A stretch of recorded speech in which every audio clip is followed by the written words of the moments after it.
Quando a gente fala de doente renal, seja cão ou gato, as fontes de fibras são extremamente importantes para quem é doente renal. É super interessante oferecer fibras diariamente para esses pacientes. E quando a gente oferece, além da fibra, as bactérias, é uma estratégia espetacular, porque é uma estratégia 2 em 1, já que a fibra a gente chama de pré-biótico e as bactérias probióticos. Nesse vídeo eu vou conversar com vocês do porquê que a gente tem que oferecer fibras para o doente renal, ou seja, dar pré-biótico, quais fontes de fibra a gente oferece e também vou mostrar para vocês um probiótico e pré-biótico fantástico para pets doentes renais. E quando a gente pensa em fibra, uma fonte primordial que vem na cabeça de todo mundo são os vegetais. E realmente vegetal é uma fonte de fibra e oferecer vegetal é uma boa estratégia para a gente obter esse benefício para o doente renal. Mas algumas vezes a gente tem que omitir essa parte da dieta, porque o doente renal ele é extremamente seletivo. Muitas vezes a gente monta uma dieta perfeita para ele, coloca vegetais excelentes, que tem fitoquímicos, antioxidantes, tem fibras, nutrem muito o pet, mas na hora da verdade, que é quando é feita a dieta e oferecida, o pet não come. Isso já aconteceu inúmeras vezes em meus atendimentos. Isso acontece porque o doente renal, ele é seletivo, como eu falei, e ele vive enjoado, vive nauseado pela ureia e creatinina sempre aumentadas. Eles são naturalmente mais exigentes, mais seletivos para comer. Nesse caso, a gente tem que tirar a parte dos vegetais e suplementar fibras de outra maneira, já que eles não comerão a dieta se a mesma tiver vegetais. Fora, se o pet é muito seletivo, come um ou outro vegetal, é válido dizer que não existe vegetal correto para o doente renal. Por isso que você tem que dar os vegetais que ele gosta como fonte de fibra. Mas se, por exemplo, se o pet comer bem vegetais, não tiver seletividade, é interessante você oferecer cerca de 50% de folhas verdes escuras, como espinafre, couve, escarola e agrião, e os outros 50% a gente variar. A gente coloca cogumelo cozido, que são excelentes imunomoduladores, vegetais que têm fibras, ou seja, são bifidogênicos, para servir de substrato para essa microbiota intestinal funcionar corretamente, ocorrer a fermentação dessas fibras, e outros vegetais mais. Até certas frutas que também são fermentáveis, são ricas em fibra, como a banana verde, são interessantes. É importante também, por exemplo, você oferecer kiwi, que além de ter fibra, também é rica em vitamina C, a abóbora cozida, que deixa o bolo fecal macio, por ser rica em fibra, o brócolis, que tem ação antioxidante, também tem muita fibra, repolho, couve-flor e outros mais. Por isso, se o pet que a gente atende está exigente, dá os vegetais que ele gosta e você pode suplementar fibra de maneira externa. Se ele não está seletivo, usa esse que eu acabei de falar. E se ele não come de jeito nenhum, a gente tem que tirar e adicionar fibra, porque o doente renal comendo ou não vegetal, é interessante a gente manter fibra para que haja o efeito bifidogênico pré-biótico, que é o efeito que a gente espera da fibra no doente renal. Inclusive, esse efeito pode até reduzir os níveis de ureia. Mas aí eu te pergunto, por que a gente oferece fibras, ou seja, o pré-biótico, para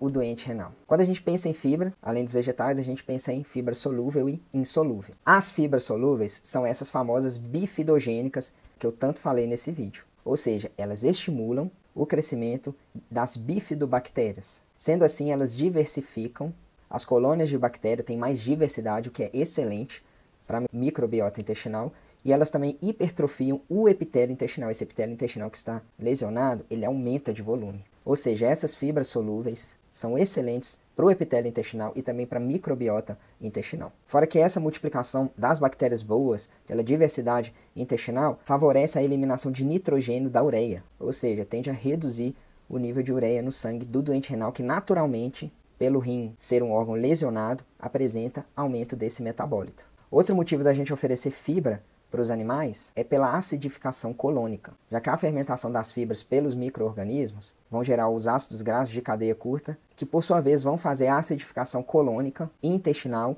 e isso vai levar a menor reabsorção de resíduos nitrogenados, o que ajuda também a reduzir a ureia.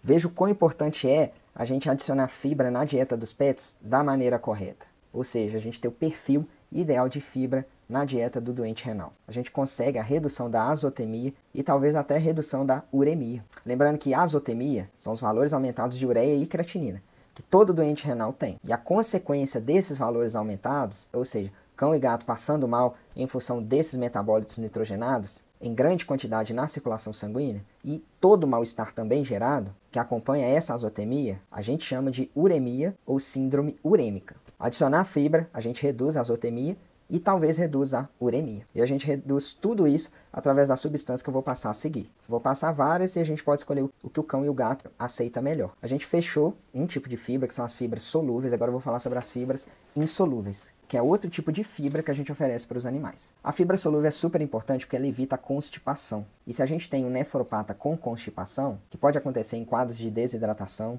e desidratação acompanha de maneira frequente o doente renal, as fibras insolúveis, nesses casos, são até mais indicadas, por ela evitar a constipação, e com a desidratação do doente renal, provavelmente vai acontecer a constipação. Fora que outro benefício da fibra insolúvel é que ela faz aumentar o peristaltismo intestinal de maneira leve, e isso também ajuda a reduzir a absorção de amônia. E por aumentar o peristaltismo, é assim também que essa fibra evita a constipação.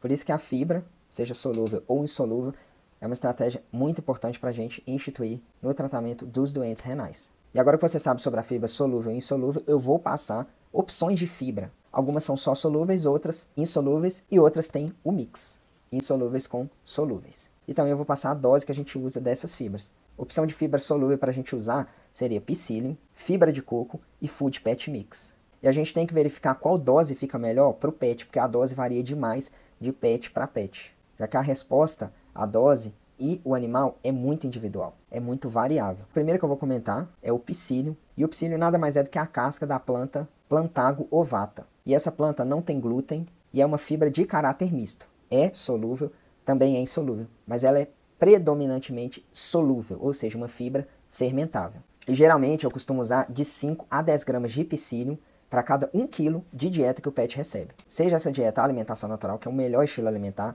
seja essa dieta ração. Outra dose que a gente pode usar de psyllium seria de 2 a 10 gramas por animal a cada 12 a 24 horas. E para gato, a gente usa de 1 a 4 gramas a cada 12 a 24 horas. Outra fibra interessante de usar para o doente renal, para a gente ter todos os benefícios que eu falei anteriormente, seria a fibra de coco.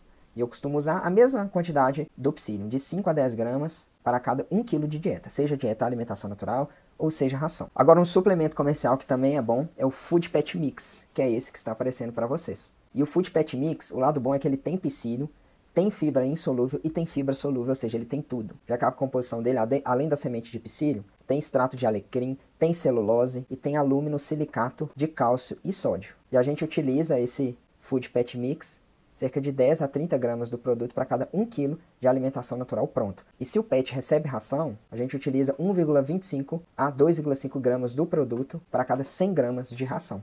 E se fizer a proporção de alimentação natural, já que eu passei a dose de 1 kg e ração agora de 100 gramas, dá quase a mesma dosagem. A dosagem fica bem parecida. E agora eu vou passar para vocês opções de fibras solúveis para passar para os animais. Uma opção seria fibra de maracujá, a farinha de coco ou a celulose.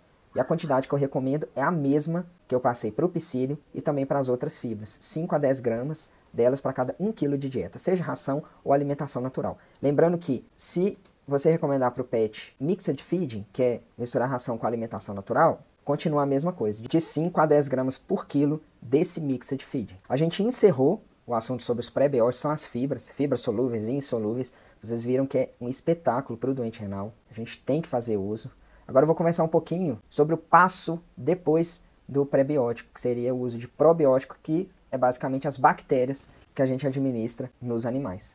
E probiótico, assim como o pré-biótico, é muito importante para o cão e para o gato que tem doença renal. Porque as bactérias, elas ajudam a metabolizar as toxinas urêmicas. E além de metabolizar as toxinas urêmicas, e além disso, elas ajudam a diminuir a absorção de várias outras toxinas, ajuda a aumentar a imunidade, otimiza os processos digestivos, influencia no pH do intestino e também aumenta a passagem intestinal. E através de tudo isso que eu acabei de falar, do que a gente viu nessa aula, deu para perceber que pré-biótico é super importante e probiótico também. São importantes para a microbiota intestinal e ajuda muito no manejo do doente renal. E quando a gente fala em probiótico, são diversas espécies de bactérias que estão envolvidas. Mas as que eu vou falar agora são completamente diferentes do que existe no mercado. Porque aqui as bactérias têm um interesse renal. E são todas as bactérias dessa foto. Tem a Bifidobacterium longum, tem Streptococcus thermophilus e várias outras espécies. E uma opção de probiótico comercial, uma apresentação comercial, é o Azodil. Ele tem as bactérias que eu acabei de mostrar para vocês na imagem, e isso faz muita diferença no paciente renal em relação às taxas azotêmicas e também muitas vezes nas manifestações clínicas. E, infelizmente, se eu não me engano, ele não está à venda no Brasil. Mas se a gente consultar a composição dele, são as espécies que eu mostrei na foto. E nesse caso o que a gente pode fazer é prescrever e manipular. Manipular exatamente essa composição. Em outras palavras, é fazer o azodil manipulado. E se a gente for manipular, a gente pode fazer em pasta, sachê, cápsula, bolinhas de alimento para oferecer diretamente na boca, do jeito que o animal se adaptar melhor, do jeito que for mais palatável. E a gente pode fazer por cerca de 2 meses, depois a gente pode passar 3 vezes por semana, pode manter, às vezes fazer até diariamente, e quem sabe fazer também a vida toda. Já que se fizer bem para o animal, a gente vê resposta, a gente pode e deve fazer a vida toda. E é claro que isso, o uso de pré-biótico e probiótico, é uma das ferramentas que a gente tem para dar mais qualidade de vida para o doente renal. Tem várias outras ferramentas, tem também o profissional especialista, que é o nefrologista, que é interessante passar esse paciente por ele. É super interessante também, além do nefrologista, utilizar outros nutracêuticos, outros fármacos, outras terapias. Tudo isso é importante para a gente fazer o manejo dessa doença tão grave e que infelizmente é incurável nos animais.